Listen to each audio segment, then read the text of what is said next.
반갑습니다. 매력 있는 남자 야마카시입니다. 오늘은 모태솔로가 모태솔로인 이유에 대해서 몇 가지 말씀드릴 겁니다.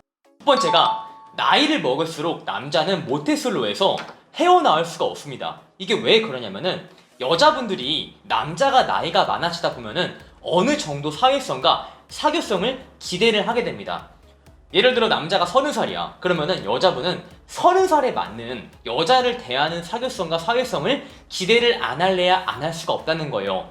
사람이 최소한 30살이면은 연애는 3번, 4번 했으니까 나를 만나서 조금 더 재밌게 말을 해주고 배울 만한 점이 있고 나를 잘 리드해주고 이런 것을 기대하고 오는데 정말 늦은 나이까지 모태솔로인 분들은 그 나이에 걸맞는 사회성과 사교성, 여자를 대하는 기술이라는 게 존재하지 않습니다. 그래서 여자는 많은 걸 기대하고 와요. 아, 얘가 30살이고 내가 25이니까 얘가 어느 정도 리드를 해주겠구나 라는 걸 기대하고 왔는데 얘가 나이만 먹었지? 그러한 요소가 아무것도 없는 거야. 나를 리드를 해주거나 이 불편한 분위기를 없애주거나 배울 만한 점이 있다거나 이런 게 일치 안 보여. 그러면은 여자분은 반드시 이렇게 생각을 해요. 아, 이 나이를 구나 라고 생각을 해서 여러분과의 교제를 할 필요성을 전혀 느끼지 못하기 때문에 이러한 부분에서 모태솔로가 나이를 먹을수록 모태솔로의 영역에서 벗어날 수가 없는 겁니다. 그래서 남자가 나이가 찰수록 여자분의 기대치는 높아만진다는 겁니다. 그 남자의 재정 능력 이런 것보다는 물론 그런 것도 기대하겠지만 사람을 대하는 능력이 있어가지고 나이를 먹을수록 기대치가 높아진다. 하지만 모태솔로인 분들은 그것을 충족을 시킬 수가 없다. 나이가 어리면은 얘가 어리니까 사회성이 약간 부족하구나 이해를 할 수 있지만 나이를 먹었는데 사회성이 왜 부족하지? 하자가 있는 거 아니야 라고 안 좋게 보기 때문에 나이를 먹을수록 그게 점점 더 힘들어지는 거예요. 그리고 연애는 부익부 빈익분입니다. 연애를 많이 해본 사람일수록 점점 더 연애를 하기 좋은 위치에 올라서게 되고 연애를 못 해본 남자일수록 점점 더 연애를 하기 어려운 상황에 빠져들게 됩니다. 이게 왜 그러냐면은 여자분들한테 물어보세요. 당신은 연애를 많이 해본 남자를 원합니까? 연애를 한 번도 하지 않은 남자를 원합니까? 라고 물어보면은 100이면 100, 100명도 아니에요. 1000명 중 1000명가량이 거의 연애를 많이 해본 남자를 원합니다. 왜? 연애를 많이 해봤다는 것은 그만큼 많은 여자를 만났다는 것이고 많은 여자를 만났다는 것은 이 사람의 매력이 굳이 내가 찾아보지 않아도 매력이 있기 때문에 연애를 많이 해봤다는 것이고 연애를 많이 해볼수록 여자를 대하는 스킬 그리고 불편함을 제거하는 능력 사람을 대하는 기술 이런 것이 많이 발전이 되어 있기 때문에 연애는 어쩔 수 없이 부익부 빈익빈이에요. 여러분의 모태솔로 기간이 길어질수록 여러분의 모습은 점점 더 여자가 원하지 않는 모습에 가까워질 것이고 연애를 많이 해본 사람들은 점점 더 여자가 원하는 이상형에 가까워지기 때문에 여러분의 모태솔로 기간이 길어지면 길어질수록 부익부 빈익빈에 의거하여 점점 더 연애를 하지 못한다는 겁니다. 그래서 정말 하루라도 빨리 노력을 하셔가지고 모태솔로의 기간에서 벗어나셔야지만 부익부 빈익빈 상황을 이겨내고 연애를 시작할 수가 있다는 겁니다. 여러분 하루하루를 방치하지 마시고 시간이 지날수록 점점 더 연애에 불리한 상황이 오게 됩니다. 그리고 모태솔로 기간이 길어지는 분 특징이 연애에 대해서 보상심리가 생깁니다. 아까 제가 30살을 예로 들었는데 자 30살인 남자가 한 번도 연애를 못한 거야. 그리고 첫 연애를 할 수 있는 기회가 왔어. 그러면은 사람의 보상심리가 어떻게 발생하냐. 다른 친구들은 여자친구랑 여행도 가고 뮤지컬 보고 맛집도 가고 막 드라이브 가고 자동차 극장 가고 이거를 들으면서 자기는 티를 안 내지만 내심 부러워합니다. 그러면서 생각을 하게 돼요. 아, 내가 썸 타는 여자가 생기면은 다른 친구들이 해본 거 나는 못한 거 뮤지컬 보고 자동차 극장에 가고 드라이브 가고 여행도 가고 맛집 가고 뭐하고 이것을 해야겠다 라는 보상심리가 한 번에 폭발을 합니다. 그러면 어떠한 현상이 발생을 하냐. 썸을 타는 여성에게 의미 부여를 합니다.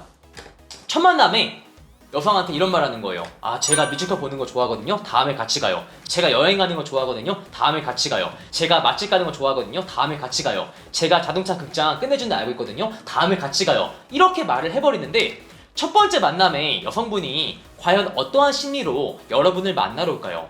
여러분을 꼬시려고 할까요? 아니요. 여러분이 어떠한 사람인가 알아보기 위해서 나오게 됩니다.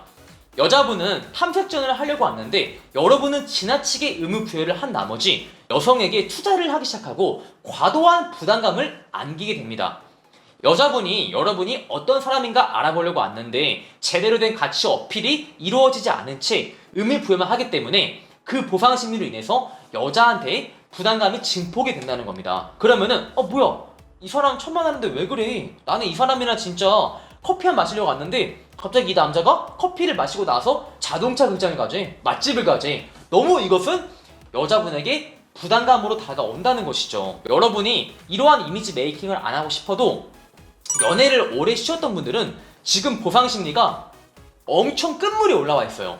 내가 연애를 할 수 있는 기회만 오면은 그 사람과 내가 하고 싶은 거 다 해야 돼. 나만의 버킷리스트가 있어. 막 그걸 읽으면서 그 여자한테 다 하지. 이러면은 그 관계는 성립이 될 수가 없는 겁니다. 연애뿐만 아니라 모든 사람 관계가 서로 주고받는 에너지가 비슷해야지만 그 관계는 붕괴가 되지 않습니다. 이 여자분이 나한테 20이라는 에너지를 주고 있는데 나 혼자 100이라는 에너지를 주게 되면은 그 관계는 결국 붕괴가 되게 되어 있습니다. 그리고 제가 여러분에게 강조하고 싶은 거는 모태솔로 기간이 길었던 분들은 절대 여성에게 나 모태솔로입니다 라고 말하지 않을 것을 추천을 드리겠습니다. 여러분, 이 색안경이라는 게 정말 무서운 작용을 하는데요.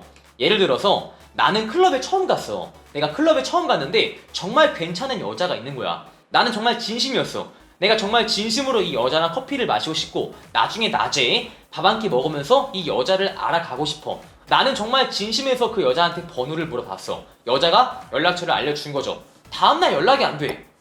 왜냐하면은 여러분이 아무리 진심이어도 만난 장소가 클럽이기 때문에 결국 여자분들은 여러분에게 색안경을 안 낄래야 안 낄 수가 없다는 겁니다. 여러분 나이가 20대 후반 30살이야. 근데 여자한테 누구씨는 연애를 얼마나 해봤어요? 라고 여자가 물어봤는데 이렇게 말하는 거예요.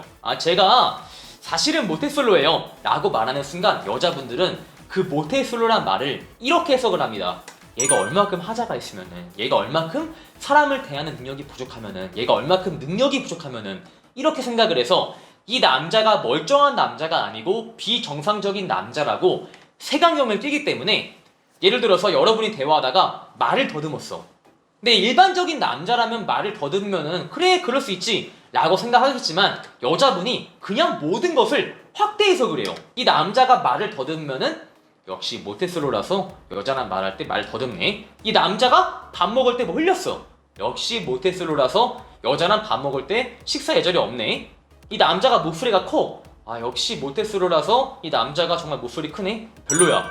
목소리 작아. 역시 모태솔로라서 이 모든 것을 모태솔로라서 그렇다라고 해석을 하면은 여러분에 대한 색안경은 정말 끝날래야 끝날 수가 없다는 겁니다. 이렇게 악순환이 반복이 되면서 여러분은 점점 더 모태솔로의 기간이 길어지게 되고 여자를 만날 수가 없다는 것이죠. 그래서 너무 양심적으로 하기보다는 모태솔로의 기간이 길지언정 그것을 밝히지 않을 것을 제가 추천을 드리겠습니다.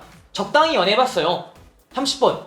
이게 아니고 연애를 했는데 제가 연애를 하면서 사람을 많이 만나기보다는 저는 많이 만나는 것보다 그 사람을 얼마큼 오래 보는가가 정말 중요한 것 같아요. 그래서 연애를 한 경험 많지 않아요. 왜냐면은 제가 한번 만나면은 보통 3년, 4년 길게 만나거든요. 이렇게 자기 어필, 자기 방어를 함으로써 이 색안경을 끼는 것을 방지할 수가 있다는 겁니다. 자, 이렇게 해서 모태솔로가 왜 모태솔로인가에 대해서 제가 알려드렸고요. 제가 오늘 알려드린 것을 명심하시고 하루하루를 헛되이 보내지 않기를 바라겠습니다. 제 영상이 마음에 들었다면 좋아요와 구독을 박으시고요. 추가적으로 매력있는 남자 본카페에 가입을 하시면 제가 유료 멘트집을 드리기 때문에 꼭 가입하시길 바라겠습니다.